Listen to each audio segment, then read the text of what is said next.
Well, hello, everyone. Happy Tuesday. I hope you're having a wonderful day. I am so excited about the chat that we're going to have today. I'm a big fan of my guest, and I will introduce her in a second. But of course, on Tuesdays, I do just want to remind everyone that this is not the last stream of the day. It is but the first stream of the day. And I will be going live for a special holiday edition of Nothing Remotely Controversial at 9:30 tonight with Joshua. Joshua and I have decided to ask the tarot cards if we've been naughty or nice this year, and maybe some other fun holiday games as well. I should have made a special thumbnail with Santa hats and elves and things like that, but I had better stuff to do today, and so I didn't do that. But we will be going live at 9:30 tonight for Nothing Remotely Controversial per usual, and so I want to invite everyone back later tonight. If you've never been to Nothing Remotely Controversial before, it's a really fun show with news and psychic talk and all that stuff. And even if you don't believe in psychics, or even if you have to pretend publicly that you don't believe in psychics for the sake of appearances, I promise you it's still fun. People love it. And so I hope you'll come enjoy the show with us if you've never been to Nothing Remotely Controversial before. And really, it's the week of Christmas, so I don't really have that much to shill or anything else to talk about. All the kind of usual stuff is in the description below. So let's jump into our amazing guest. Now, I am a big fan of Heidi, and she just taught me how to pronounce her last name, and I've already forgotten. And so and so I think it's Heidi Briones. I think maybe very close, and I apologize for the mispronunciation. I suck at names, but Heidi is legitimately awesome. I follow Heidi on Twitter. I think I got connected with her through the libertarian community, and I just kind of we found each other on Twitter. And the reason that I love Heidi is that she has some of the most nuanced takes on the platform that I've seen. I just think she's so smart. I have notifications set. And then one day Heidi talked about that she had left the left as well. And I was like, oh man, I'm in, I'm on board. I want to talk to you about your experience, because my experience with people leaving the left is honestly that, sometimes you guys know the experience. Sometimes I've been around a lot of people who left the left only to become conservative shills on the right. And I suppose nothing wrong with landing on the right if that's legitimately your trajectory. But my experience with leaving the left is much more nuanced than that. I was never a conservative. I just realized how bad the left was, and I was looking for another answer. And so I'm always kind of fascinated to talk to people who have had the experience of being on the left for a really long time, who woke up, saw the left for what it really was, and then kind of decided to take a different route. So we're going to be talking about Heidi's journey today. And I do just want to read this little bit. She wrote this awesome essay about her experience. And I just want to read the last little bit of it before we bring her on. She said, running for office in the mob. I was an Andrew Yang supporter in 2020. I couldn't stomach any of the others. I liked his populist message, and I thought universal basic income made more sense than the current welfare state. I joined the Yang gang and gained a small, engaged Twitter following. Yang dropped out, and I jumped in. Obviously, I lost. Then I started speaking my mind. I was against Biden because my TDS was already cured. I spoke out against him, his shitty policies, his creepy, rapey behavior and history, his dementia, and him in general. He's lackluster and an Obama coattail rider. And then they came for me. I never had much of a following before, so I wasn't used to this attention. God, do I understand that. The entire community that I once poured my life into had turned on me. They called me a Trumper, a racist, a fascist, and more lovely names. They said I was dangerous and unhinged. They derailed all of my threads. They made group chats dedicated to attacking me. They ostracized me. And these were my friends, or so I thought. The truth is that you never have real friends on the left. When your belief goes against theirs, you're out. They have no loyalty. They have no belief in doing what's right. They think your beliefs make you a good person, and if you have the wrong ones, then you're not human anymore. I left Twitter and deactivated when the mob made it impossible for me. Worked on myself, lost weight, took care of my marriage, made money, and then I took that pill. I was awoken, but not woke. I could no longer believe that the current thing was the right thing. All of the narratives were destroyed. I can never look back. Once you know, and I know. Now I'm back, and I'm never going back. I am here to seek the truth, tell the truth, and admit to my wrongs. Now, let's ride. I love it. I thought it was such a great piece. And Heidi, welcome to the Thank stream. you. Thank you so much for Thanks, joining me. Carlin. Yeah, appreciate it. Big fan of yours as well. Loved following, your journey and what you're exposing, about wokeism. So love to chat and yeah, talk about our journeys. Absolutely. So, what do you consider yourself politically now, hmm if anything? It's a really good question. Someone else asked me that recently, and I kind of feel like I'm left of center libertarian, Mhm. on the spectrum, I guess, on the entire map, of politics. But it's hard to say. I just feel like I'm an independent, and I definitely still feel like a leftist in a lot of ways, but I want nothing to do with them, and in another respect. So I guess I'm just homeless in this sort of weird, nuanced middle ground, but definitely libertarian, like definitely on the bottom. Definitely away from the authoritarianism that's going on both sides. Definitely, definitely. hmm So you live in Portland now, so kind of like one of the meccas of leftism. How's that going? Yeah, it's interesting. I mean, there's so many things that I do love about Portland. I mean, it's a great foodie town. It's beautiful. It's just freaking gorgeous, and having trees around you, having, access to I don't know, the like hipster vibe kind of places is really fun. But yeah, as far as, policy and culture, very odd. I saw, everything for what it was during the COVID pandemic. We moved here, basically at the end of 2018, had like one good year, pretty much like 2019. And then 2020 was just a crazy hot mess. And I learned a lot about Portlanders. Portlanders are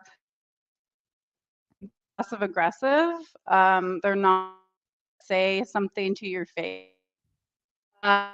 Experience any like attacks really like to my face, anything like that. So in that way, it's kind of cool being in a lesbian relationship. Like no one blinks an eye, but that's just sort of how they are, and they will talk about you behind your back, and they will say whatever else they want. And they will, have their opinions and gossip, and that's all going on. So it's an interesting experience. I've lived in very leftist places before, though. I mean, I lived in San Francisco, I lived in Santa Cruz, so I'm used to kind of the overall vibe.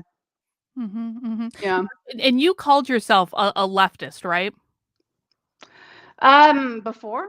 Yeah, the before times. Yeah. Yeah. I mean, when I grew up, I was, always a Democrat. Our family were big Democrats, and actually, like, we had relatives in California legislature, and I worked in Sacramento at the Capitol. So I was a big Democrat basically. And when I went to college, I remember I met some people there, like some friends, and they were like, "Oh, so what's your political views?" And I was like, "Oh, yeah, I'm pretty much like a big liberal." That was like, a normal thing to say. And I'm from Orange County, so to me that was like far left, from Orange County, California. If you're a liberal, you're like you're basically a leftist. But they told me, oh no, then you're a conservative in Santa Cruz. If you're a liberal, yeah, you have to be a progressive. Like you're if you're not a progressive or a leftist or a socialist, then you're a conservative. And I'm like, oh, okay, interesting. Like I wasn't aware of that. But at that time, I mean, being a leftist was totally different. I mean, I started an ACLU group on campus because students were getting harassed, including myself, by the police. So it was a very pro civil liberties, group and movement that I thought did really great work to educate people about their rights and what they can and can't do and say in front of the police and how to protect themselves. And then also we kicked military recruiters off of our campus. I was very anti-war, leftist movement at that time. So it was kind of early 2000s still a bit of that 90s leftism left over. Yeah, I was gonna ask like if this was in like the late '90s or the early 2000s, because Yeah. that's when I started getting involved in politics as well. And I was like, it was the same thing. Like the ACLU back then was the good guy, and Right. my original plan coming out of high school is I wanted to go to law school and like be a First Amendment lawyer. And then I was like, well, the ACLU is taking care of all this. Like people understand free speech. I don't need to worry about this anymore. I got to go do something else that I can actually get a job. And that turned out not to be correct. Anyway, A lot of things turned out to be not correct, but yeah, ain't it pretty the truth? crazy. But yeah, I mean, at the time, it was cool to be a leftist. I mean, like, we were pretty libertarian at the time. I mean, this was like, yeah, late 90s, early 2000s. We were against the Patriot Act, We were Yeah. like I used to wear little shorts that said like they said F Bush, you know, like spelled out, like because we hated Bush, and it was just like it was we were we were doing the right thing. I thought like the things that we were actually working on were positive and non-authoritarian, and to me, very libertarian, and that was the leftism that I grew up with. I was my tattoo artist actually was we were talking when he was putting this giant tattoo on my arm one time, and he was talking about how he remembered going and protesting the Iraq war when it was happening, and then as soon as Obama got elected, there were no more protests about Hmm. the war, even though the war was still going on. And I was like, "Holy hell, you are absolutely right." Because I That was a remember shift. yeah, I remember, like, I wore, like, the T-shirts that said bu like, it was Bush's name, but it said bullshit, like, in Oh between, yeah. and I was, like, protesting the war on the Boston Common and all this stuff in college, and then as soon as Yep. Bush left office, it was almost like there was no war anymore, and no one cared about it anymore, but there was actually still wars going on. Oh yeah, I mean yeah, I talk about that too. That Obama was a huge shift because of identity politics and because you couldn't say anything about Obama because he was a black man, and I think that was really the shift was okay, and that's what happens with leftism. I think historically, if you look with leftism, it moves towards identity politics, and there's like a charismatic, kind of leader that says, "Hey, I'm a leftist. Mhm. I support all your stuff. Give me all the authority," like just like let go of the libertarian part of it though, kind of a thing, and it shifts towards authoritarian leftism and happens over and over and over again. Is that when the left is losing, losing, I think that they're pretty good. I think that like we can push certain things that are, but when the left starts winning, which is not really winning, but when they start winning and have like an Obama character come in, it goes authoritarian so fast, and then they make it so you can't say anything. It's usually like it's a woman, it's a black man, it's somebody that like you don't want to speak up against, otherwise you're a racist or whatever they're trying to pin you on. And then it became Trumpism, and that it just all shifted, and it's really textbook to me like just the sort of transition that happened, and Obama was a catalyst, I think, to what we see now. That's a really interesting perspective, and I hadn't thought about that before. And it almost, I wonder. Well, I guess let me ask your opinion on Yeah. this. What is it? Because I remember when Obama entered office, he was not as liberal as I wanted him to be on, specifically Hmm. on like gay marriage was the thing that stuck out to me Yep. because Obama was not in favor of gay marriage. I grew up in Vermont, like doing activism for civil unions in Vermont was like the first issue that I was ever involved in high school, which was the precursor to gay marriage. So that was actually an important issue for me. And I remember being Hmm. very disappointed when Obama was like, no, like I believe a marriage is between a man and a woman, but still I viewed him as better than the alternative. So okay, fine. Hmm. But I do you think that he changed or was like what was he always Yeah. kind of like that, or did he have an evolution himself? Was he kind of like sucked into the machine and used to for their purposes? I yeah, I see him as being part of the machine. I see him as being sucked Mhm. in the machine much a much younger age. I think they saw him and kind of grabbed onto him because he was so charismatic, intelligent. They kind of groomed him, and I think that he was just going along with what the opinion was at the time. I mean, nobody was saying like gay marriage at a national level at that point. Democrat, Mhm. Republican, there was no major figure being pro gay marriage at that point. So I think that he was just a mouthpiece that basically was meant to say whatever was meant to be said, like other characters that we still have that just say, the establishment talking point of the time. I mean, there's some, evidence that Michelle pushed him to be pro-gay marriage, that was, her kind of influence. But I mean, I think that he essentially was always establishment. He never rubbed me the right way. I mean, I actually didn't vote for him. I actually sat out a couple elections. I was traveling the world, and it wasn't worth it to me to get Mhm. my absentee ballot to like vote for anybody that was on the ballot at that time. So I skipped, I think, one or two of his elections, and didn't vote for him at all ever because I just thought that he was yeah, I just thought that he was some kind of psyop or something. He just seemed like off to me. There was just always something about him that rubbed me the wrong way. And if you said anything, you were a racist. And people were like so excited about him too. They were like, "Oh, hope and change," and his policies. And I'm like, something just seems off. Like it seems like they're trying to appease the left, who was gaining some power when they were focused on anti-war, when they were focused on civil liberties, when they were going against the Patriot Act, Mm. when they were going against Bush. The left was gaining traction. So what do you do when like you gain traction, when libertarianism gains traction, especially from the left, where it seems like more appealing to a lot of people? Well, you go social issues, you know, you try to go like the healthcare and these other things and try to appease them with certain things that they're asking for, but not fully. So that's kind of what I saw from Obama. And I think it became clear that that's what was happening. He was still doing all the same stuff. I mean, his healthcare plan is essentially a conservative healthcare plan. I mean, it, you know, it wasn't any sort of socialized healthcare exactly. It was more like a fascist healthcare plan. So, I mean, I don't think that, I just think that he was put in there to appease and chill everybody out and make them a little bit more pro-war, make them a little bit more pro, you know, giving up their civil liberties, make them a little more authoritarian. And then, you know, you have a character like Trump come in and it's like, wow, now we have an enemy.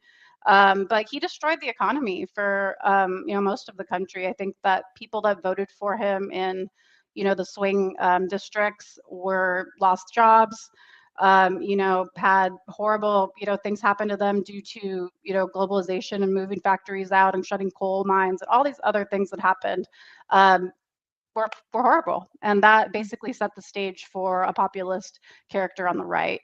And so it really comes down to Obama for me, because I think the left was actually in a pretty decent like position to remain fairly libertarian and push like for an anti-war message until him. Well, Yeah. I want to get into that Yeah. more in a second. But Savrit says the left is a covert kill force void of reason. I think there is some truth there, Savrits. Thank Yeah. you for that. Guys, please go ahead and mount that like button for me if you're enjoying the conversation already. So you know, it's really interesting for me to hear your perspective on Obama, because I remember like I was really involved in politics during the Bush era.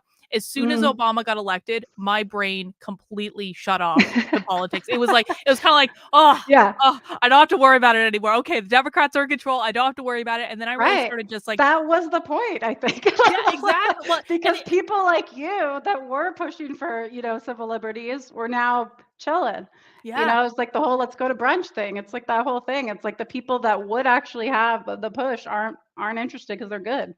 Yeah. Exactly. Well, and my tattoo artist actually said that too. He said that he was like watching MSNBC or something after Biden got into office, and the anchors on MSNBC were essentially saying, "Nothing to see here, folks. Everything's gonna be fine." Almost like telling them, "Turn your brain off again. It's okay. Yeah. You don't like." And it is actually Yeah. kind of creepy the way that happens. But then for me, when Trump got elected, I was shocked.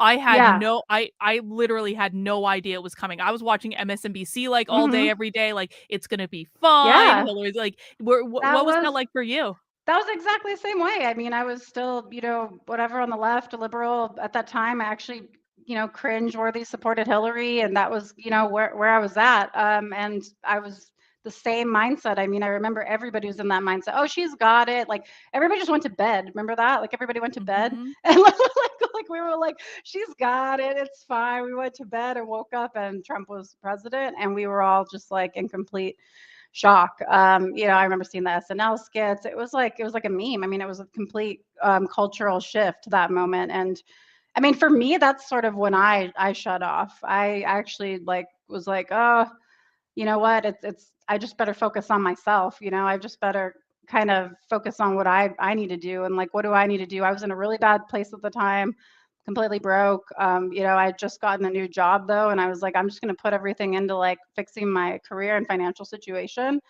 And I was able to, and I felt like I did much better when Trump was president than any other time in my life, financially, personally, physically, because I thought, well, it's all up to me, you know, like no one's gonna save me. Like it's not like like daddy government isn't here. Like you know, I have to just do things on my own. So to me, it was like transformative, kind of by the end of it, and I wasn't fully ready to leave the left yet. As you read, you know, I supported Mhm. Andrew Yang, but I was definitely anti-establishment by that point. I was never going to support another Obama, Hillary establishment Democrat. So I was only going to go for an underdog. Yeah, no, I mean, I felt the same way. Like, I think a week after Trump won the election, I ended up flying to Peru to do ayahuasca on a mountaintop for like 10 days. That was my coping mechanism. I was like, the country's going to hell in a Yeah. handbasket. I'm gonna I get just gotta do my GTFO. thing then. Yeah, I gotta fix me. Yeah, I'm gonna Ex- go ex- inward. Yeah, that's but good. but it was the same thing too, because like with my organizational psychology practice, like it was great during Trump. Like I never had trouble making money. I Freaking never had amazing. trouble finding Yeah. clients. Like, but right before the pandemic in 2020, I had already booked enough business by the time everything shut down that I was going to be set for the whole rest of the year, and then everything else on top of that was going to be gravy. And then Yeah. then the pandemic screwed Oh, everything yeah. up, and I went viral on the internet for going to a Trump rally, and that screwed everything up too. Well, sort of. I mean, I think, I think it's a good journey that you've it, been on. I it mean, it worked yeah. itself out eventually, Yeah. I think, but it was definitely it was a little sketchy for a while, but it was still like it was such a weird thing to wake up though and realize how badly I had been lied to. And I think I always had inklings of it. I wasn't paying as close attention as you were, but I always had kind of inklings of it. I didn't like any of the establishment people. I kind of thought that like Pete Buttigieg, I think, had like one of the best shots of maybe being this kind of like upstart kind of thing. But then he was great in New Hampshire when he first started campaigning, and then Yeah. something happened, and I said like he became Robot Pete at some point where he just turned into like a completely different candidate. But he was actually really good in New Hampshire at the beginning, and I was just like I didn't want Trump to win again. And but like there was no one really that was exciting to me. I didn't mind Yang. I thought like he was kind of Yeah. interesting. He had some interesting ideas. But how did you get involved with the Yang gang? Yeah, that's kind of an interesting story. I mean, I had always been just intellectually curious about universal basic income as a concept. Hmm. So I had just read things about it kind of casually, but just academic journals and articles about this concept of in the future, we'll have to have a universal basic income because of automation. And so it was just like, like a fringe thing that I liked. And then I heard this man was running on it as a as a political policy, like, and I was like, this is really interesting. Like, who's this guy? And I didn't really have, like a dog in the fight at that point. I didn't, I wasn't really into any of the other candidates, and it was pretty early on. So just started listening to him, listening to his podcasts, and I thought he was really intelligent. And I thought like he would be kind of the one to give Trump like sort of a run for his money. Like if he made it to the general, obviously it was an incredible long shot. But I thought that it'd be a really fun race, if he kind of made it to the general because he's non-establishment. And I thought, okay, this is like an entrepreneur. He's non-establishment. Him going up like an Asian guy up against Trump. I don't know. I just thought it'd be like very interesting to see that kind of go down. And I thought he would actually have a chance, in the general, me being naive. So yeah, so that's sort of how it started. And then I got involved with the Yang gang. They were super passionate. At that time, very positive group of people. It's become like a hot mess now. Like everybody's pretty Everything's much become a hot mess dissipated. now. Yeah, yeah. But at the time, people were really positive and like hopeful, and it did kind of have that like early Obama energy, or like this kind of fun vibe. And we had memes and just like they were really good at Twitter too and tech, which kind of sucked me in because they were like, oh, we can make anything trend like on Twitter. Like we're like we know this, we know that. And I was like, okay, let's see, like, what are we doing? And yeah, I was able to learn, a lot about digital marketing and, how Twitter functions and got sucked in. And so it was fun for quite some time. I mean, it was pretty much fun all the way up until, I decided to say I didn't want to vote for Biden. And then it just became, a massive shit show. Mhm, mhm. I Yeah. have to admit too, like in 2020, I had a little bit of a soft spot for Marianne Williamson too, Oh yeah. because like Yeah. and what really caught my eye about her was, she was talking about the like, why don't we have a Department of Peace instead I of think like that's a the great Department. idea, I was like, actually. that It's still actually a makes a really lot of freaking good sense. idea. Yeah, yeah. It's still a really freaking good idea. I mean, you probably need both, but like, I mean, just in reality, like, unfortunately, I'm still anti-war and I would love it all to be gone. But yeah, I mean, I think starting with like developing a Department of Peace was an awesome idea. And she had, some other great ideas too. I think she's part of sort of that, granola crunchy left. And I love her actual spirituality books. Like, I mean, Yeah. I'm super into who she is as a person. She actually like endorsed my congressional campaign, which was amazing. So I got a chance to interview her. and she's just great. I mean, like her idea of like a utopian society is pretty cool. It's just basically she just basically wants it to be like it's like the 60s again, and like us all just like on this spiritual vibe together, and like how she describes it and how we're all connected and we're all like one with each other. And I fully support that. I mean, I think that it's obviously it's a hard vision to keep up with. It can happen for a period of time, and I hope that we're moving towards that, more of a synergy, more of like a coalescing together. And I think that's what a lot of people are seeing, is like we're sort of putting all of these ideologies into one to like really be full human beings, because everybody's a little bit conservative, traditional, tribal, postmodern, like everybody has a little bit of this. But I think if we're moving towards putting it all together and realizing who we are as humanity. And that was what I liked about her, like hearing like her vision of that, and sort of similar to Yang, they were kind of adjacent in some ways. He has this like nice vision of humanity and like humanity first, and all these things. And I'm not quite that positive. Like I'm more of a cynic, but I like that. I'm like attracted to that because I'm like, it's so wholesome, to just think that like we're moving in that direction. Marianne Williamson is so frustrating to me because it's like she's had the red pill on the tip of her tongue for like Yeah. 4+ years now. It's like every once in a while she's like, "Oh, Fox News was really nice to me and MSNBC wasn't nice to me." That was a surprise. I'm like, "Marianne, just swallow the red pill. Just do it." Yeah, she's had it on there. Yeah. And then like the, gender ideology stuff, I'm like, come on, Marianne, like you've like been, such a women's rights proponent forever. I mean, she had like this whole, I mean, she might still, I'm not sure, but she has this whole thing with women running for office where she supports them, and she has like, you meet and you learn how to run for office, and she just like puts this on, and like talks to people directly and like from the goodness of her heart, really. I mean, she does this to support women. And so it's been weird to me to see her not say anything about like radical gender ideology too, because I would think like she would be right on, the turf train, that's whatever you want to call it. Yeah. It's true. It's true. So you once considered yourself Trump deranged and then you kind of got over it. Can you tell me a little bit about that? Yeah, I mean, I think I was like right there with you with, going to sleep that night on election night. I was super pro Hillary. I was very scared of Trump at that time. All liberals were, we thought this man's racist. I mean, my family, basically like we kind of broke up my family in a way. My family, like my extended family kind of split into two sections, like one that was anti-Trump and one that was pro-Trump at this time. And like a bunch of them left California and moved to Texas, and there were all these infighting. And so I was sort of on like the California side of the family, and I'm like, yeah, this Trump guy's, he's bad. Trump is bad. Like he's like obviously like he's a racist. Like the whole first speech that he made, with basically saying that Mexicans aren't sending their best, all of that. And I have a different perspective now, but the sound bites and everything did get to me, and just having other people be so upset about this in my family, which we are Mexican immigrants, few generations in at this point, but they were very against this guy. They thought he was horrible. So I was a bit on the derangement train. I was like pro Hillary just to stop Trump, really. I mean, I wasn't really super into Hillary, but I was in a way, just because I'm like, okay, I think she can do it. And then I remained a bit deranged like throughout his presidency at first and like kind of towards the end, but it was very odd. It was like I would hear things in the media, right, about what Trump was doing, like something like, "Oh yeah, he's, anti-LGBT or something." And I'd be like, "Oh, okay." And like I would literally just believe it because I'm just like doing my own thing, and I wasn't like super involved at that time. And then I would like look into it, I'd be like, "Well, how is he?" And then I'd be like, "Oh my God, like no, he's actually like done like pretty decent things." Like I mean, the first thing he did was protect women's rights. Like that was one of the first executive orders that he passed was, about same-sex protections and like, protecting Title IX and those types of things. It was, forget the exact order, but that was one of the first things he did.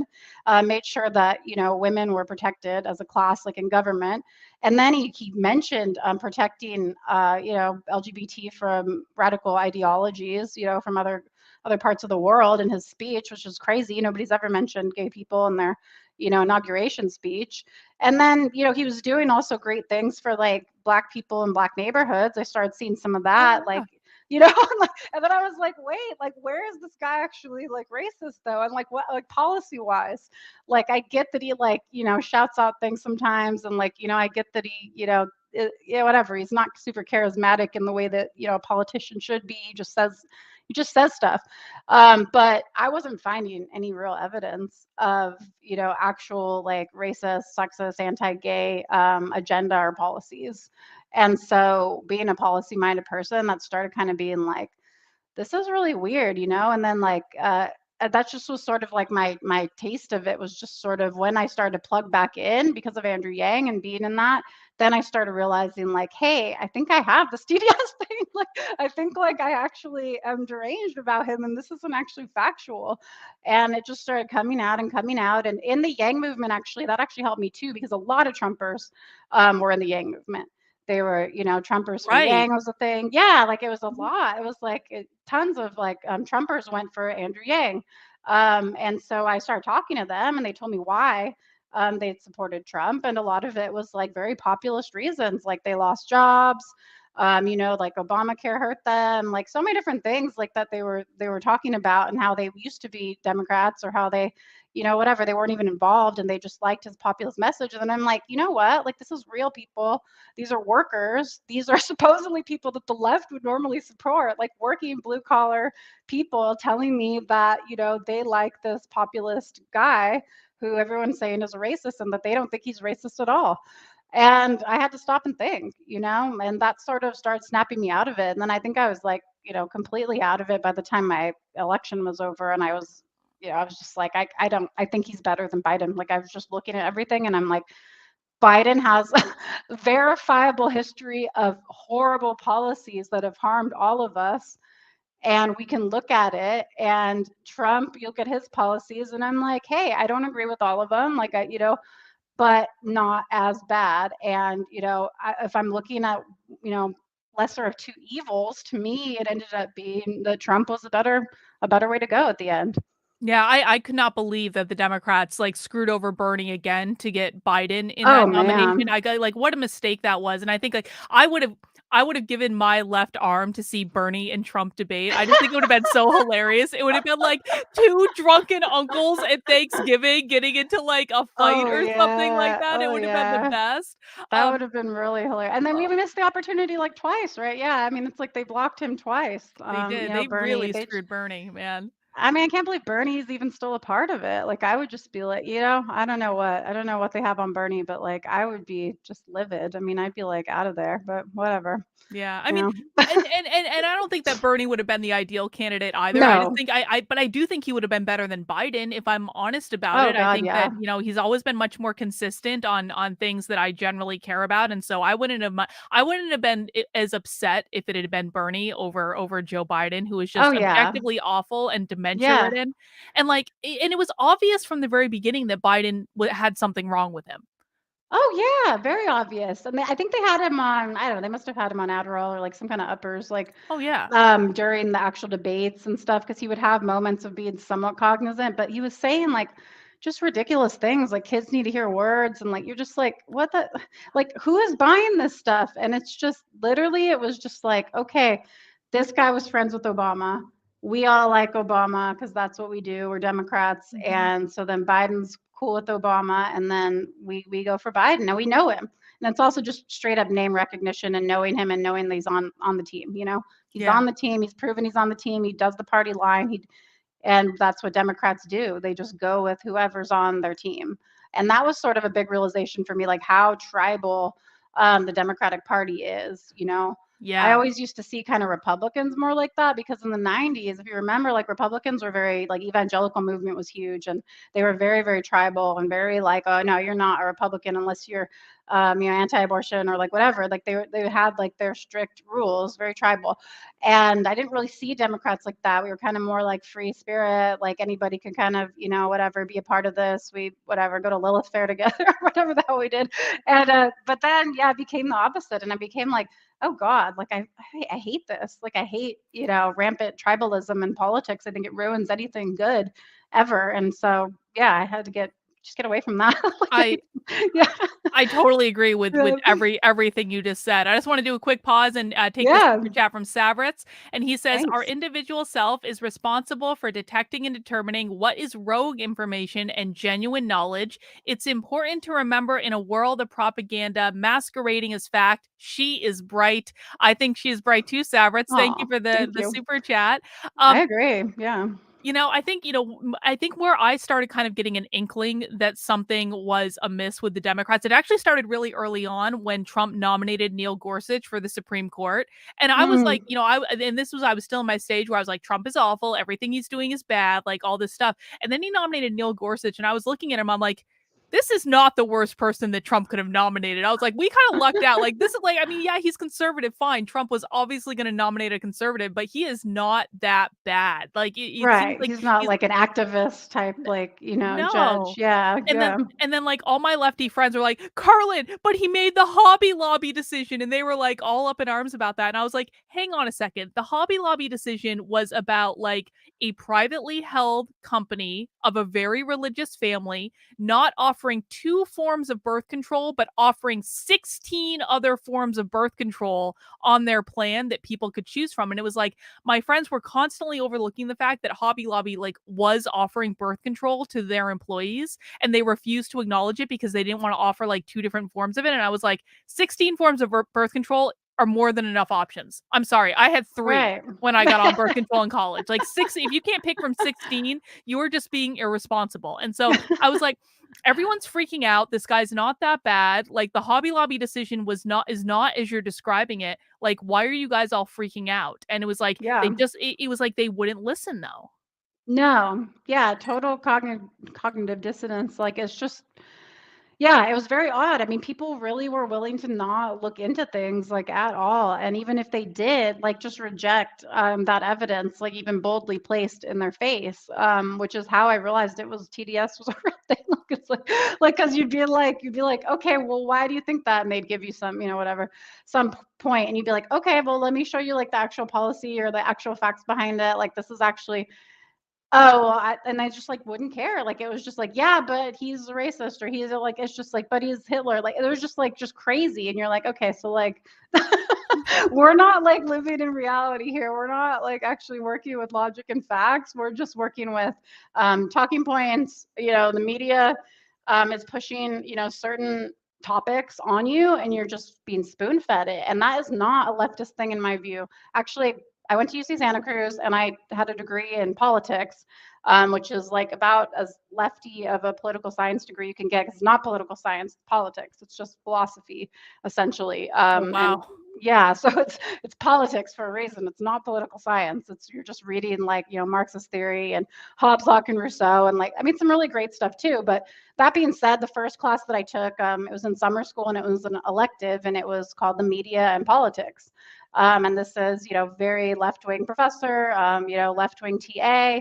And we just went down why you do not trust CNN, MSNBC, like Fox News, any of them, like because they're all owned, they're all corporate entities. Like it's all Oh, yeah. essentially like fascist, information, and they don't trust it, and why, and who owns everything. Like, and we went through it all, and I'm like, okay, like, were you guys not paying attention to like like exactly like what you were teaching people in these very left-wing universities during the late 90s and early 2000s goes completely against what we've seen happen in the last decade.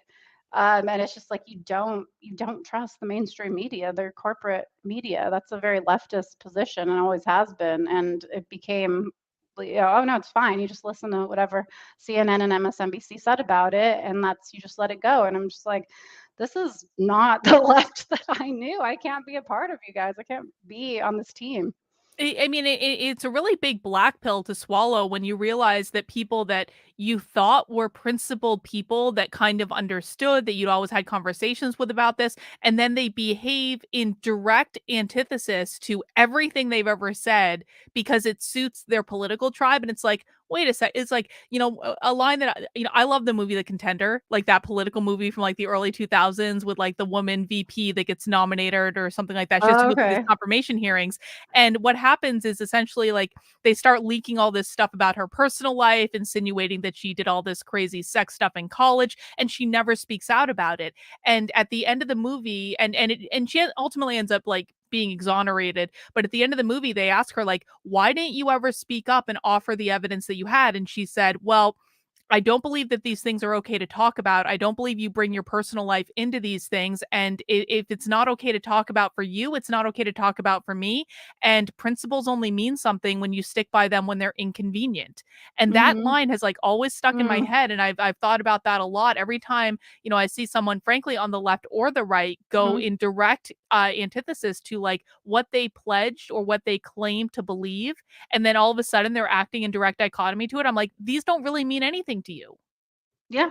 No, they don't. I mean, yeah, principles, you know, it's true. Principles are only worth something if you stick to them, at all times. And that's what we're seeing is that when something affects them or their tribe or, offends their ideology or who they identify as, I mean, I think both the left and the right are engaging in identity Yes. politics, right, in different ways. And we're seeing it, exposed in both ways. And maybe it's the overall effect of postmodernism on our entire society is just like you can't really miss it. So there is a bit of postmodernism going on, I think, on the right too. It's just like kind of everywhere.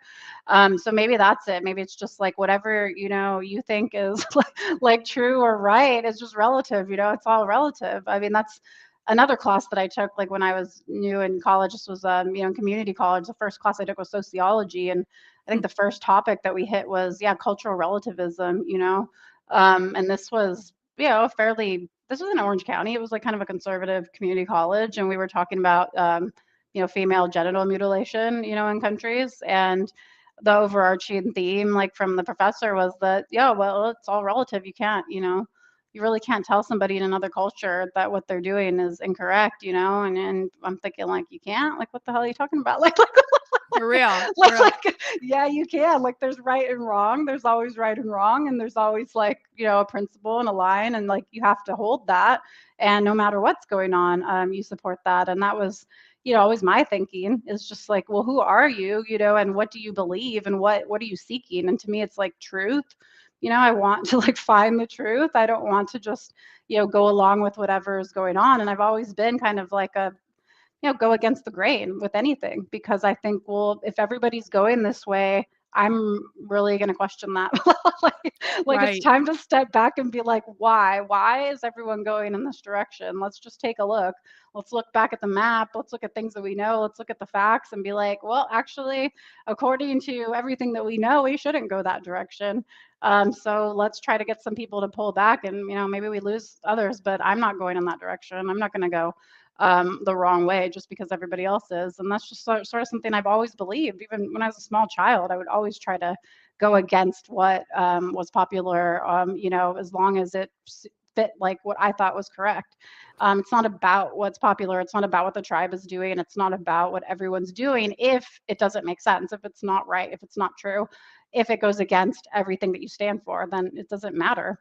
Do you remember a time when it was like cool to be rebellious? Because I remember that Yeah. time when they were like it was like there were songs written about this, there were whole movies about being rebellious, and it was like, Yeah, and it was cool. I feel like that has like gone away in our culture where now it's Yeah. just like conform, conform. And like we live in they live now where they're just like comply, go to sleep. And Oh, I'm just like, yeah. what the hell happened? Like even Rampant like authoritarianism, man. It's Rage crazy. Against the Machine is no longer raging against the machine. They are now raging in favor of the machine.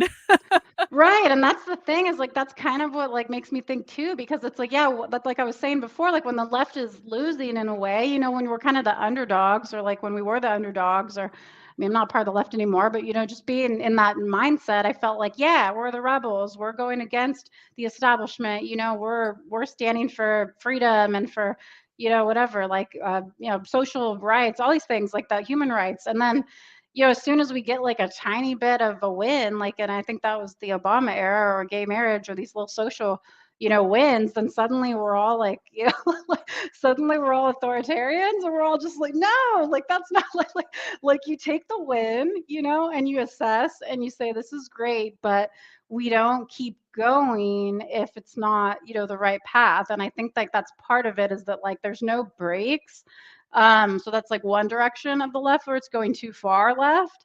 but like in a weird authoritarian like way that destroys previous work that the left had done, like we see that with the radical gender issue. And then, there's this other side of it where it's just like straight bootlicking, where it's just like, no, like I'm just gonna like yes, okay, I wear a mask, and you see that in Portland for sure. I mean, like you still see people wearing masks everywhere. Oh I mean, God. yeah, and they're talking about bringing the mandates back here already. And yeah, it's disturbing. I mean, Tina Kotek barely lost to Christine Drazan, the Republican that was running, and many say Kotek will be worse than Governor Brown as far as COVID policy and authoritarianism. So it's terrifying because you see like these people that, literally you'll see like people that are my age or a little bit older. They have like blue hair, piercings, tattoos. They were like radical, like back in the day, like in the 90s, they were like the cool ass person, the rebel, and now they're just willing to just comply with literally anything. It's bizarre. It's really bizarre to see an authoritarian left. I mean, I guess some people in Maoist China might have felt the same way, and it Oh feels yeah. like that. Yeah. Yeah, you listen to like Lily Tang Williams, and she's able to identify exactly what's going on. And I feel like Hmm. my perception of the right is that I don't I don't think it's their natural inclination. Well, not all, many of them to want to be authoritarian. I think some of them Hmm. absolutely do, but I think that for a lot of them, I feel like they're embracing authoritarianism because they're backlashing against what the left is doing. Oh Like yeah. they're saying they're winning, so we have to do what they're doing. And I'm like, but you're telling me you have no principles if you behave like that. But like I do this to people on Twitter all the time. They're like, well, Carlin, we have no other choice. This is how you win. And I'm like, you're literally telling me you're behaving like the woke left and you don't see anything wrong with this? What do you mean, like ballot harvesting stuff, or like what parts of like I think or so where I see it, I don't necessarily mind the ballot Mhm. harvesting stuff as much. I think like if this is going to be a competition, the Supreme Court basically blessed the elections as a competition among cheaters. Like whoever cheats the best will ultimately win. Of course, our Right. elections are perfect, YouTube, and never go. They're absolutely perfect. Fully. I obviously misspoke, YouTube, but Election integrity is important. Yeah. it is imperative. But I think where I see it a lot is in the with the school stuff, because that's kind of my main Mm, focus area, mhm, where you mhm. have these conservatives coming in and saying, not only do we want to ban these books from the library, but we want to replace them with the Bible and a conservative approved curriculum. And I'm like, no, that's not the point. Just teach the kids how to read and write and do math. That's literally all you need to do. We don't need a political curriculum. Just teach them to think. Right, absolutely. I mean, I think that's, yeah, I mean, that reminds me of like the left in the 90s then. I mean, because that was the push, like have prayer in the schools and have Hmm. this, and that's kind of authoritarian to me. So that sort Yeah, of I agree. reminds me of that, like a very religious right. The religious right is authoritarian, right? Yeah, and I think they're coming Yeah. back. I think the moral Hmm. majority is making a resurgence.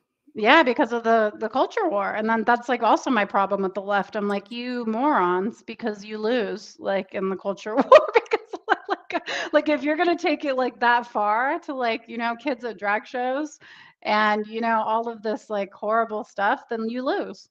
Because eventually you reach a point where everybody's like, no, and you leave it wide open for, an authoritarian right to come in and tell people how things should be done because you've screwed it up so bad. So I'm like, that, yeah, that is not the direction to go. I mean, you have to focus on things like you mentioned, critical thinking, educational outcomes, even school choice is fine with me. Like, I mean, there's certain places you can take it, but other places that like will have terrible outcomes because you're just doing the exact same thing.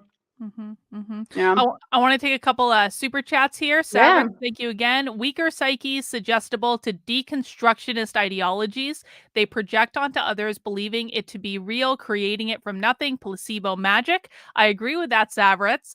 And then we've got one from Justin O'Donnell of the Subversive Podcast. I first met Heidi defending Marianne Williamson against Reed and I's bullying. Watching her red pill herself in real time the past 3 years is my favorite part of Twitter, based Heidi. Oh, thanks, Justin. Yeah, that is a true story. They were like bullying Marianne, and I was like, hey, leave her alone. She's cool. Like, she's she endorsed my political campaign, and she's an old lady, like she's like I don't know, like 70 or something, or she's like an old lady, you know. And then they were like kind of bullying her to like go on their show. I don't even know, it was hilarious. But then yeah, that's how we connected, and they did actually. He really did watch me in real time change completely, which has been fun. God, Justin is the best. Justin is like people don't. Side note: people don't understand how much that guy does. He is one of the best activists. He's always doing something, and he does real world stuff too. So Hmm. mad respect, Justin. Okay, Justin's amazing. Yeah, I love he him. really We've is. had some really good talks. It was the most heartbreaking day for me on Twitter recently was when James Lindsay got into a fight with Justin and then apparently blocked him, and I was like, no, you can't do this Ah, to me, I James. know. It happens. It Yeah. happens. Well, Justin was Yeah. kind of being a dick too, to be honest about it. I mean, it happens. Yeah. I But considered blocking him at some points, and but I'm like, this is just how he is. Since I know who he is, I'm like, no. Yeah. Yeah. That's he's the thing is like when you know somebody, like it's different, because when you go on Twitter, I don't know if it's like that for you. I'm sure it is, but it's probably way worse. But when you go on Twitter and you just see something pop up and you're just like, you know what, F you, and you're just like, and you just like block. Like sometimes you just block. You have like zero patience left, like in that moment or oh, I that do that all day. the time. Yeah, and I so feel it's like like that, like that, some people have like an energy that you can feel coming through the Mhm. screen, and you're like, I don't care if you're the smartest person on this website. I don't want you around me. Go away. Yep, you're trying to ruin my day. I don't know Hmm. what's going on with you, but I don't like it. Yeah. But I think like when you talk to people though, it is way different because I've talked to people and done podcasts with people or been on Twitter Spaces with people, and then I fully understand like kind of where they're coming from. If I can hear just a little bit more about them, and then if I do get like an offhanded tweet from them, I'm much less inclined Yeah. to block them or to do anything like that, or even fight with them. Sometimes I just completely ignore because now I have perspective on like who they are and like where they're actually coming from and that they're not trying to ruin my day or I, yeah. I agree with that. So I want to go back to your red pill story. So you Yeah. you were part of the Yang gang, and then that didn't work out, and so then you started speaking out against Biden. And what happened? Yeah, I mean, I'd run for office in between then, and then I got a lot of support from the Yang Gang, and then that ended, and then it was sort of at the time when Biden was being anointed. I don't even how to put it, but and then like I was just like I can't do it, And like I think even like when I was running for office, people would ask me like, "Oh, are you going to support the Democratic nominee?" They ask that a lot when you're like running as a Democrat, Mhm. like for president. And I was like, I mean, yeah, as far as I know, yes. I mean, we don't know who it's going to be, but as far as I know, I'll support the nominee against Trump. And then it like came up and it was going to be Biden, and I was just like, I can't do it. Like, I just can't do it. Like, I know who this person is. I mean, funny story is that he actually banned raves, which really pissed me off. Really? Yeah. So Biden actually had this bill called the Rave Act, which was like something about whatever protecting people from ecstasy, whatever act. And Stunning and brave, Biden. Stunning and brave. yeah, so and they tried to pass it on its own and it like failed. So they put it in with like another bill, as they do, and pushed it through. And basically the Rave Act made it illegal for you to have pill testing stations at raves, which were the main thing that was keeping people safe, was being able to test like drugs and pills while they were at these underground parties. And the group called Dance Safe, actually, was a big fan of them at that time. I used to go to these underground parties and they couldn't operate anymore. It was, illegal for them to operate as this nonprofit that's just giving out water bottles and like testing people's drugs so they know it's not poison and like dying. They were the only ones protecting people from dying, and when they made raves basically illegal, that's what happened, and it became harder and harder to throw these types of parties. And made it just very difficult to keep people safe. So that was sort of when I first started hating him because he was the author of the Rave Act. And then looking into his past further, I mean, it's just bad policy after bad policy.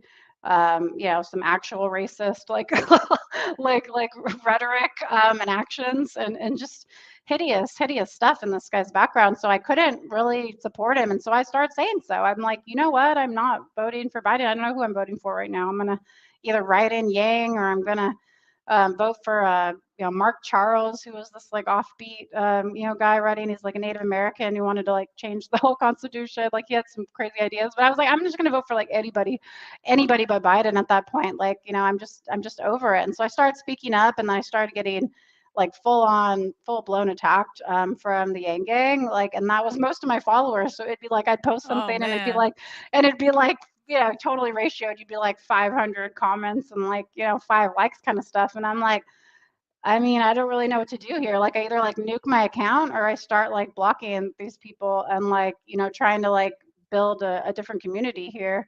And people were just coming at me hard. Like, I would get messages, phone calls, like my DMs were just blown up to hell.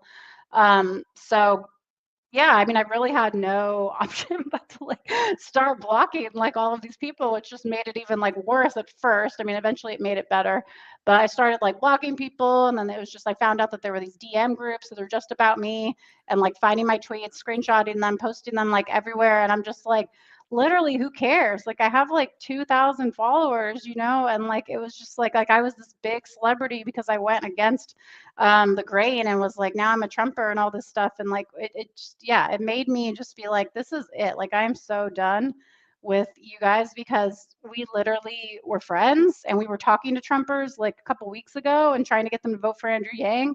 And now you're going to, completely, attack somebody because they're not going to vote for the establishment candidate. We were with Yang, like Andrew freaking Yang. Like, how non-establishment like is that? Like, we were like going for like Buttigieg or like anybody else, and then jumping on the Biden train. Like, this is not how we do it. So yeah, so I mean, actually deactivated for like 6 months, and then came back and just like rebuilt my entire Twitter account. And like I tried to unblock everybody at first, and it just got so bad again with the attacks and like nonstop, like people just DMing me screenshots of conversations and just horrible shit. Like I'm just like, why do you want to like bring somebody down like this? Like, why? Like, we were Yeah. cool. Like, we were just cool. And I did a lot for like the UBI movement, which is supposedly what you guys care about, but you don't.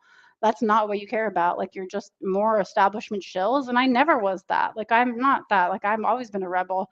Even though I've been a leftist, like I was, never never the type to be like, let's chill for the establishment suddenly, like for no reason. So it was quite an educational experience, but I just was like, well, I can't be a part of that. I just am like not going to be a part of that. It's not possible, first of all, because the way I want to speak my opinions about things. And then also, I just don't want to. I don't want to be a part of, a group of people that's willing to go and attack somebody if they have a different opinion in that sort of a way, which is very mean and very harsh and like incessant. And it's not just disagreeing, it was like, incessant disagreeing. And I don't believe that, your beliefs make you a good person. I just don't. Like, I don't believe you can be like, oh, well, I'm a leftist, so I have the good beliefs, and then I'm a good person, and everybody else has the bad beliefs, and they're bad people. And I'm just like, that's not how I operate. Like, you are a good person based on what you do. And if when somebody goes against you in even somewhat a slight way, and you just go for them personally and start attacking them, and even calling them, emailing them, like horrible stuff, like, trying to come after me and like let people know that they knew where I lived, things like that. It's a little bit of doxing and those types of things. And I'm just like, that's just, something I can't ever be a part of, this like weird Antifa kind of movement that is taking over, that they seem to subscribe to. And I mean, it's not surprising in some ways, but yeah. Yeah, I mean, I'm really sorry that happened, but it also Yeah. very selfishly, it does give me a little bit of comfort because exactly the same thing happened to me, Yeah. but with the right, because like after Biden got into office, I was just so over it, and I started seeing this like conservative moral majority thing rising on the right, and I was like, I am not. I've never been a conservative, period, but I'm certainly not a social conservative, and Right. I'm not gonna talk like a social conservative at all. And so I started doing and the same thing happened. Like I would say something like I I don't think that we should be kicking people out of political movements because they're gay conservatives, because that was a big thing at the beginning of 2021. Like, Oh, should really? LGBT Oh yeah, there was a whole big Oh, series of debates about like, should LGBT people even be allowed, quote unquote, allowed in the MAGA movement? And I was like, this is stupid and ridiculous. Why are you kicking people out of your movement? And so what? but I started Wow. getting attacked because I was pointing out, I was like, Bryson Gray is being blatantly homophobic, like not like woke leftist homophobic, but like ragingly actually bigoted. Like all of your influencers are like saying things that are just like reminiscent of the moral majority in the 90s,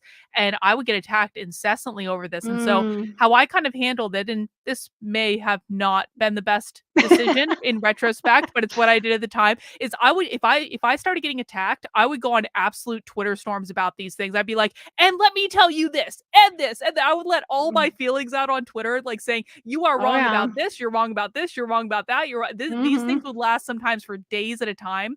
And what I was trying to do was I was trying to get people to unfollow me that were like related to that, like, Right. to social Yeah. conservatism. So I was Yeah. like, you know what, if we don't agree, fine, but you can show yourselves out. You don't, like, I had like, Yeah. Yeah. I had like what, like 70,000 followers at this time. It was an unmanageable thing. So I was like, just self-select yourself out Just of my audience. go Just away. go Yeah. find your bliss somewhere else.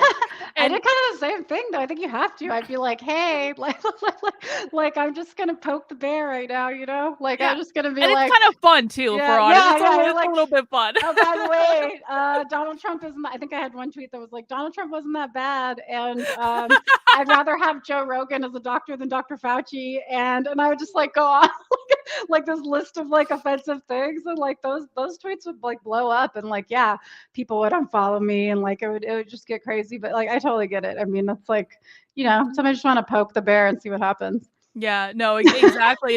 And the same thing happened to me too with like I have a whole account that stalks me all day, every day, just posting screenshots of my tweets for other people who hate me, Yeah. who I blocked because they're all pissed Hmm. off that I've blocked them. And so Yeah. now they follow me through a stalker account that has Oh literally yeah. doxed my house and doxed my friends. And I'm like, you That's guys think this terrible. is okay? All right, This is okay. not a joke. Yeah, this is like my life. Like, yeah, this is not a joke here. Yeah, and it's horrible. And like Twitter doesn't give you a lot of good options. That's also another reason why I tend to just None. block, because like I can't search through, for example, my followers and just find everybody who's following me from a private account and just like, and get rid of them, or just block private accounts from following me, period.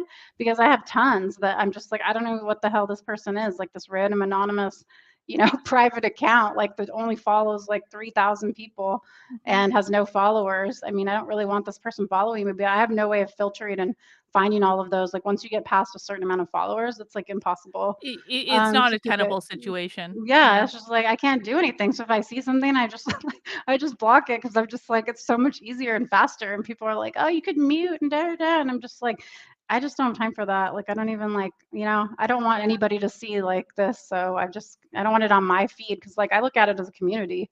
I mean, if people come I to my agree. Twitter, like, and they would look through my thread and it's all just people talking shit, like that's not fun or like a good environment like to be in, like, Yeah. it's just like, yeah, And I think the other problem with muting people too is they can still comment on your stuff and shit talk yeah. you, and it's like and you have no idea what's And you don't going see on. it. You Yeah, don't that's see even it. worse to me. Yeah, it's like that's even worse because then like, yeah, you do get people just making it look like no one agrees with you, Like you could just be like, Mhm. "Oh yeah, you post something and it could look like everybody's against you," when it's like not true. It's literally these troll accounts that have no life that are sitting there in a group chat all being like, "Oh, hey, Heidi posted something new. Let's all jump on it. It's all ratio.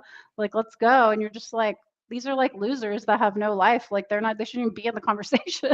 So Yeah. sad and pathetic. I don't know how people live their life like this. It's like, Mhm. isn't it like a mind-boggling thing to like look at this happening to people targeting you and you're like, you are sad, pathetic losers that need to Yeah, go get a job or a girlfriend or some sort of hobby something. because you can't spend your life doing this. Oh yeah, and that's like a lot in the Yang movement, which was really sad because it did attract like a lot of very smart, people, and I think that overall it was like a pretty decent movement. But it also attracted like a lot of people that just wanted like $1,000 a month, and that Right. were just like very desperate. And it also attracted a lot of like people somewhat on the spectrum that just like never leave their house. It seemed like that just like have zero social acumen is what you sort of realize because it's like they just really just yeah, didn't have like a concept of like you can go out and like make money and get a better job and like do things. They're just like I'm in a shit situation and I just need like this UBI to happen. And like I still talk to people like that they're like, oh well, UBI will happen though. Like Andrew Yang's working on it, and I'm just like, oh honey, Like, no, like No, no, you need to like go and no. make some money. Like it's not coming. Like the $1,000 ain't coming. Like that was fun. Like it was fun to think about, but you're gonna have to like go and figure out your own problems now. Like it's over. Yeah, True. it's sad. Justin says, can't tell if Heidi is talking about Yang Gang or libertarians. I agree, Justin. I was actually thinking the exact, I was like, she's describing libertarians. Possibly. There is some overlap there, I think. There Well, how do you definitely is. feel about that? I mean, like I've had a hard time with that because like, yeah, you found me through libertarians and I'm friends with the tons of libertarians and I feel like that would be like the most natural like place for me to go, but my issue is that like the tribalism, and the dogmatic like Mm. nature of political parties just makes them like just kind of unappealing to me now. Like it's just like a bad taste in my mouth. Like it's just I don't know. Like, how do you feel about that? Like being like libertarian and like the kind Mhm. of infighting and dogmatic nature of the Yeah. party system. And I totally understand that. I think, what Yeah. really got me to join the Libertarians was the Mises Caucus. I would not have joined the Libertarian Party if it wasn't for them. And Hmm. I do think that I think that the Libertarian Party is the only viable third party that could potentially rise up one day. And so I Hmm. think that alternative is necessary. And Yeah. I quite frankly like that they can spoil elections right now. They may not Yeah. be able to win anything, but they can make sure that Republicans lose, and that might be enough for the moment. And so I think from that perspective, I like the leadership that's in there now. I think they're doing a good job. There Hmm. is infighting in the libertarian community. It's like like you cannot escape it. Like Hmm. but at the same time, it's a little bit different, my perception of it anyway, than the Republicans or Democrats, because it's like family squabbles, for lack of a better term. It's like we're gonna shit talk each other like all the way up and down. But like if we're ever in person, we're gonna smoke a joint and relax, and it's gonna be Right. cool because we're really all we have at the end of the day. We only have each other. We have to live with each other. And so Right. generally, even with the libertarians I found that I've gotten into fights with, if it's kind of like you said, like you see them in person, you're like, it's Hmm. usually not that bad. There are a couple bad eggs, but it's more like bickering than anything else. And it's fun sometimes. It's like, Yeah. I mean, the whole takeover thing with the libertarians, it was actually incredibly fun to be a part of. It was exciting. There was always some drama going on. There was always espionage. It was like a big Yeah. old like game of like a Risk or something like that, where people are constantly strategizing. So I think I think it's the best that there is right now, at Hmm. least for me, and it also just aligns with where I am. Even I think I'm much more on the right in terms of libertarian stuff, but it's also like, I don't want to force my ideology on you. I don't think you want to force your ideology Hmm. on me. Like live whatever way you want. I don't really care. Not my monkeys, not my circus. And I think that that's really the benefit, I think, of the libertarians is ultimately, Yeah. even when there are disagreements, it's like no one wants to use the force of the state to force Hmm. their worldview onto other people. Right. No, that's true. I mean, absolutely. And that's why I think I'm inclined to, be more involved in, Libertarian Party discussions or other things. Like, I'm definitely small L libertarian. I'm not quite ready to, like, Mhm. not be homeless anymore. I'm still, I'm enjoying my tent or whatever I have going on here. Like, it's not quite ready to, like, join, like, a team. But yeah, I mean, I guess it's just the nature of political parties, I guess, is just sort of what is irritating to me or something, or just like it just I feel like it goes I don't know, it just can't work, you know what I mean? Like I just feel like it like it just doesn't really work because if you have a party that like the Libertarian Party, which is actually like a party you would want to be a part of, then they can't win, right? Mhm. Because it's like they won't participate in the system because they are principled. And so they won't do the things that would make them lose their principles. So to me, I feel like, well, then you can't really win, right? So then you're going to be on a losing team, which is fine with me. I'm like not against being on a losing team. I think you can still win the small wins. You can still do a lot of good. But then what's the point of like a political party? That's kind of like my like hard time with like my Yang friends that went with the Forward Party and things like that. Like I'm like, does this need to be like a political party? Like I get it. Like there's things that you can do like as a political party that you can't do as like just a nonprofit. But like at what point like like, do you ever like think about like, what's the point of like being in a Right. fucking political party anymore? I don't know what he's thinking with the Forward Party. It makes no sense Yeah. to me. I mean, and especially after having been involved in the campaign for this stuff in New Hampshire in terms of like just getting ballot access, just like the functional part of getting ballot access is an absolute nightmare. It took Yeah. us months of petitioning. And I'm sure he can raise money to do paid petitioners and stuff like that, but there are some states It's where it's extremely difficult to get on the ballot. Like New oh Hampshire yeah. is probably one of the easier ones, I think. Yeah, I mean, I talked to him. I mean, like I mean, he actually wrote a little bit about me in his book Forward, which was cute. Oh, And he called, cool. yeah, he called me and he wanted to talk about it. And he sort of told me pretty early, I think, that he was going to do the political party and he's going to do the Forward Party. And we talked about it briefly. And I was like, yeah, I mean, Andrew, I mean, I have some concerns. I mean, like basically like viability. Like, is this a viable plan? Like, do you really think like another party is like the way right now? Or like, is there something else that can be done within the parties that exist either, or just outside of the, party system and like outside of electoral politics? And, he said, well, no, it's fine because I'm going to do ranked choice voting and open primaries as, the first two policies. And I'm like, Mm, okay, but like like that's not really like an exciting platform, like for one.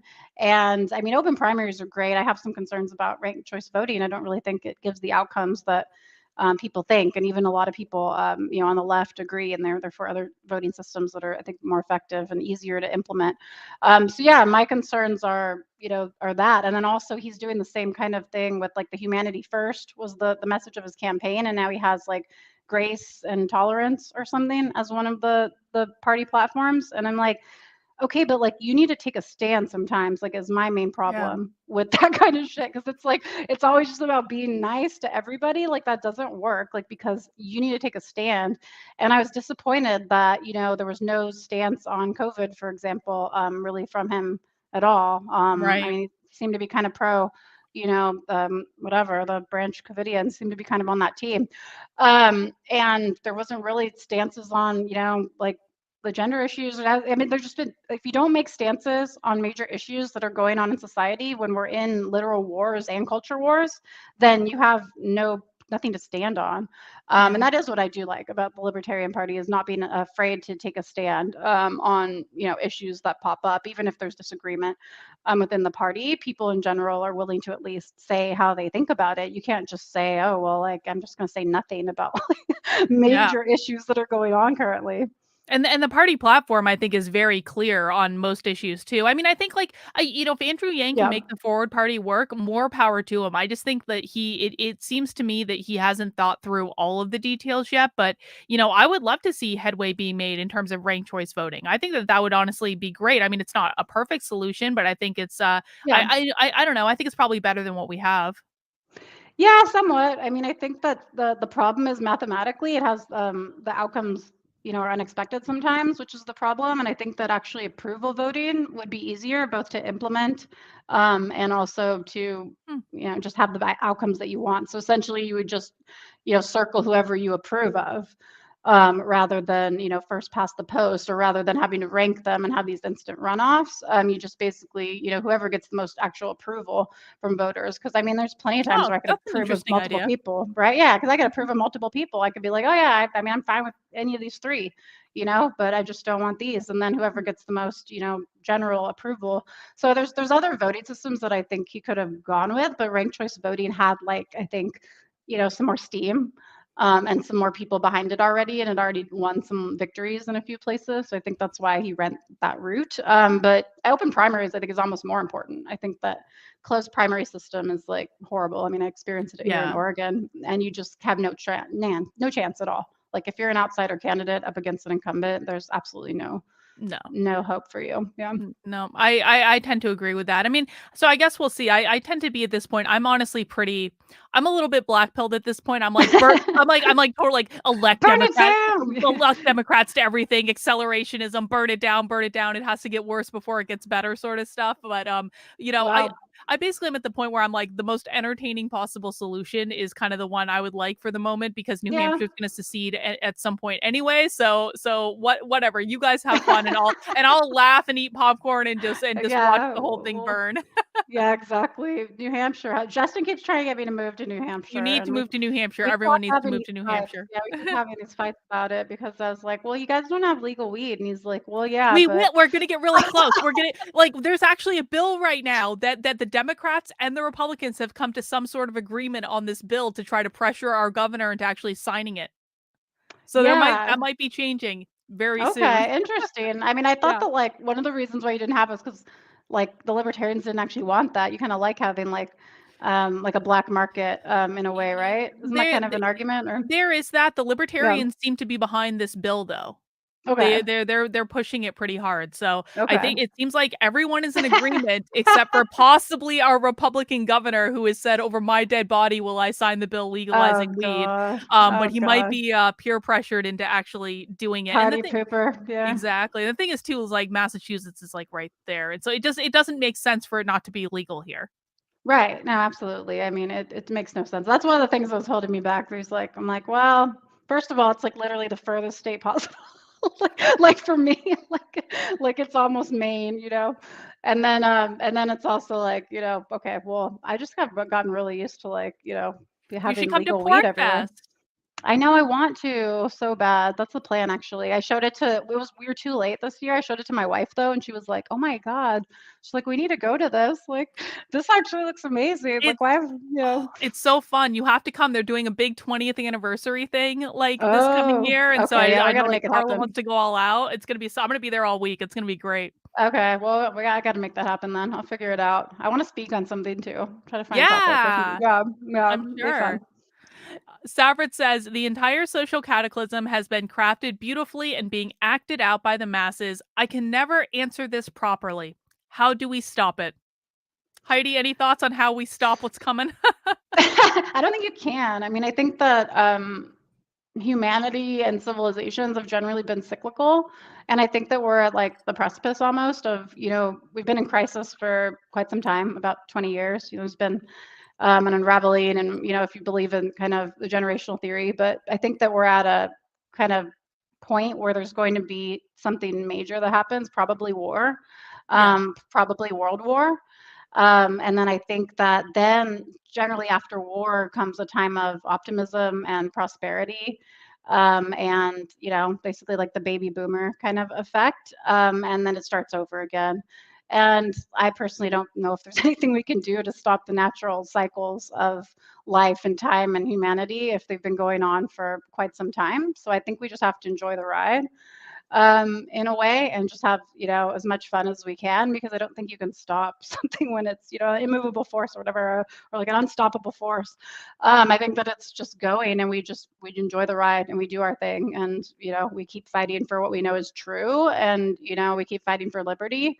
And that's all that you can really do in this world, is just take care of yourself and your immediate surroundings and your immediate Yeah. people, and that's what you do. That's how you stop it, is you stop it at the very micro level. I totally agree with you, and I think, like, people really need to focus on themselves first Mhm. and foremost, I think, and this was, the lesson that I really learned under the era of Trump when I was really upset. It's like, there's nothing you can do about it. Whatever is gonna happen, happens. Just focus on yourself and your own life, and I see so many people, and it's depressing, that just they get so entangled in the minutia of, like, the day-to-day stuff, and granted, this usually happens on Twitter Yeah. more than any other place, where I really do think Twitter drives people insane by becoming obsessed with, like, just following the minutia and all of the news, and everything is negative and everyone's always It's fighting even and everyone's worse always now. upset. It's like, you Yeah. can't live like that. Yeah, it's even worse now with this, like, yeah, this Twitter drama. But yeah, the 24-hour news cycle, like just like you're saying, I mean, it's just like constant, like in our brains. And like when you unplug, and that's what I thank Trump for. I mean, not necessarily directly, but just like the whole process is like, just like you said, like when you realize like, oh, I can't, you know, I lost, I can't do anything here, or like it's hopeless. Sometimes that's like when you can find the most hope, right? When you feel hopeless, is like Yeah. because, well, no one's gonna come save me, you know, like I just got to do this on my own. And like, yeah, like you said, I made the most money I've ever made. And then, I mean, some of that actually was directly because of Trump's policies, because of loosening regulations, which I, also became like, oh, okay, this is actually like not necessarily all a coincidence, but yeah, focusing on yourself, focusing on your neighbors, your direct family, like people that you directly know and that you can make an impact on, I think is the best thing that you could possibly do. And like, and you have to realize that these political things are always going to be happening. And really, to you, it should be like, I mean, it should be an interest. It should be like almost like this is like something interesting to me that I like to learn about, and I'm interested in this as a topic. But it shouldn't be who you are and like your everything, because like then it'll destroy you, because it's not about you. And it's about manipulating you, and that's never going to make you feel good. So you have to have your own personal power. I think it's highly important.